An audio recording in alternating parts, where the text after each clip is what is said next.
Un ingénieur a un pouvoir, un levier financier devant la banque qui s'élève par exemple à 500 000, 1 million d'euros. Ça veut dire que si tu as 10 ingénieurs où le cerveau collectif est en harmonie dans la réunion, alors on peut se retrouver facilement à avoir des leviers de 3 millions, 4 millions d'euros.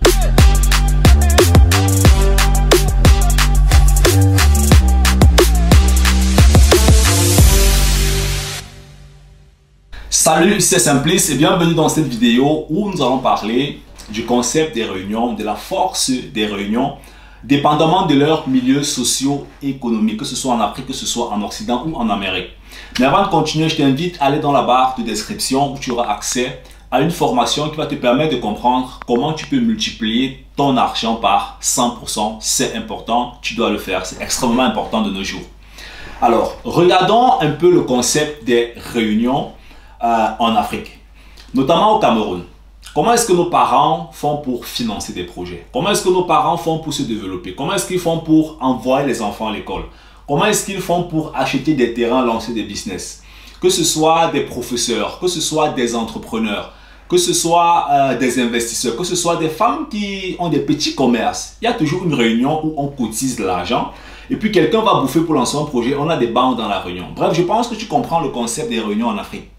Alors, si on vient en Occident, dernièrement, j'ai écouté une vidéo sur YouTube, ce sont des Camerounais au Canada qui ont mis une réunion sur pied et dans cette réunion, ils cotisent de l'argent et puis maintenant, ils bouffent, ils font des projets d'investissement.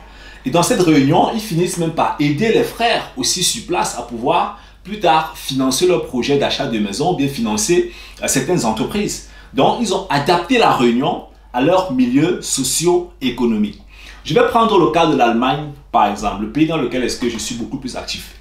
En 2018-2019, j'ai fait beaucoup de présentations, beaucoup de conférences dans les réunions des Camerounais. Et sur Internet, à travers des échanges en ligne, j'ai fait aussi beaucoup de présentations à différents groupes de Camerounais qui voulaient soit créer des entreprises ensemble, qui voulaient soit investir dans l'immobilier ensemble.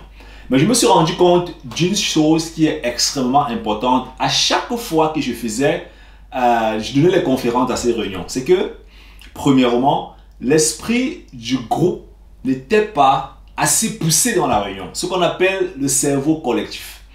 Le cerveau collectif, ce n'est pas le fait d'être assis physiquement autour d'une table et de dire qu'on fait une réunion. Le cerveau collectif, c'est une manière de réfléchir dont les différents membres de la réunion incarnent et qui permet de pouvoir atteindre une certaine vision. Peut-être nos parents en Afrique ont compris comment ça fonctionne le cerveau collectif, mais en ce qui me concerne, quand j'ai pu remarquer à travers les différentes présentations, les différents meetings que j'ai à faire avec certains groupes de Camerounais, pas tous en Allemagne, je me suis rendu compte que la notion du cerveau collectif n'existe pas souvent. Il y a j'appellerais ça l'adaptation de la réunion dans son milieu socio-économique qui n'est pas souvent présente. Qu'est-ce que ça veut dire? Certaines réunions vont cotiser souvent 500 euros. Pour aller payer, avec 1000 euros, ils vont aller payer les banques au Cameroun. Ok, c'est un très bon projet. Certaines réunions vont cotiser 1000 euros pour aller investir au Cameroun, acheter peut-être des terrains. Ok, c'est un très bon projet. Mais ça reste toujours une expatriation des fonds au Cameroun sans tenir compte des paramètres nationaux dans lesquels est-ce qu'on vit et qui peuvent permettre en fait, au lieu d'envoyer 1000 euros, à un moment donné d'envoyer 50, 100 000, 1 million d'euros. Alors, dans un groupe d'ingénieurs en Allemagne, par exemple, où on a 10 ingénieurs qui touchent en moyenne chacun 50 000 euros par an. Un ingénieur a un pouvoir, un levier financier devant la banque qui s'élève par exemple à 500 000, 1 million d'euros. Ça veut dire que si tu as 10 ingénieurs où le cerveau collectif est en harmonie dans la réunion, alors on peut se retrouver facilement à avoir des leviers de 3 millions, 4 millions d'euros si la réunion a un cerveau collectif et a une vision. Et ça, c'est exactement l'adaptation de la réunion dans son milieu socio-économique qui permet à ce que les acteurs de la réunion puissent profiter au maximum des chances financières, économiques dans le milieu où ils se situent afin de pouvoir synchroniser l'investissement dans le pays où on réside, sa crédibilité dans le pays où on réside et le pays d'où on vient. Ce qui fait qu'il y a un certain pont entre les sources de revenus que tu reçois en Occident ou en Allemagne, c'est pas trop, et les projets que tu aimerais bien sûr réaliser en Afrique. Ça, c'est extrêmement important. Et c'est la raison pour laquelle je dis souvent à tous ceux-là que je rencontre, il faut adapter la réunion dans son milieu socio-économique. Adapter la réunion dans son milieu socio-économique. Pas simplement calquer la réunion telle que nos parents les ont fait. Il y a même des réunions dans la diaspora, même en Allemagne, où il y a l'acte de présence, où celui qui est en retard dans la réunion doit payer l'amende. Je me demande comment est-ce qu'on a calqué la réunion des parents jusqu'à calquer même l'acte de présence. Dans un pays où, normalement, ou bien de manière psychologique, chacun devrait comprendre ce qu'on appelle arriver en retard.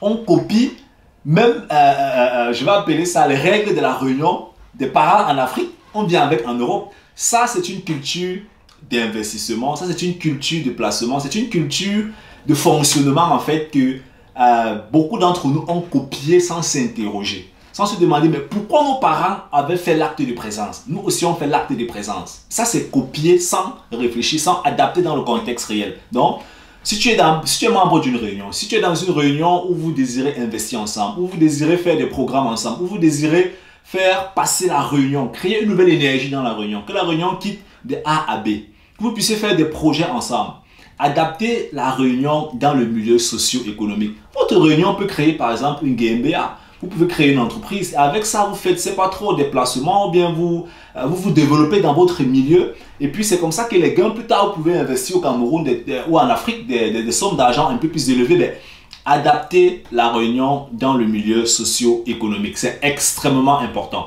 J'espère que cette vidéo t'a plu. Si tu connais des gens qui sont aussi dans des réunions, qui pourront bien sûr bénéficier de cette vidéo, alors partage-leur cette vidéo au maximum afin que ça puisse aider ceux-là qui sont dans des réunions en train de réfléchir qu'est-ce qu'on peut faire, qu'est-ce qu'on ne peut pas faire, quels sont les problèmes qu'on peut résoudre. Et laisse-moi bien sûr dans les commentaires si tu as d'autres idées qui peuvent permettre à ce que les réunions puissent se dynamiser et se développer dans notre communauté. On est ensemble. Bye bye.